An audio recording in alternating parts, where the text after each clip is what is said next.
এই যে ফ্লিপকার্ট, মিশো, মিন্ত্রা, আরও কী সব আজিও মাজিও কত কি অ্যাপ আছে না, শপিং অ্যাপ যেগুলা সব আমার ফোনে নামানো আছে। এবারে তোমরা ভাববে কত শপিং করে মেয়েটা, পয়সা কোথায়? আমার পয়সা কোথায়? টাকা তো দূর, আমার পয়সাও নাই, মানে খুচরা পয়সাও আমার কাছে নাই। কেউ আমার কাছে 2 টাকা চাইলে আমি তাকে বলি তুমি আগে 4 টাকা দাও, তার থেকে 2 টাকা আমি দেবো তোমাকে। এরকম হাড়ির হাল আমার।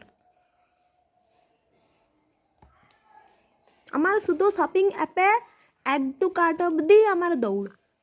আমি ওই অ্যাড টু কার্ট অবধি করে রাখতে পারি, দিয়ে লাস্টে যখনই বিলটা দেখি তখনই আমার কনফিডেন্ট ফুস। গ্যাস, আমি গরিব।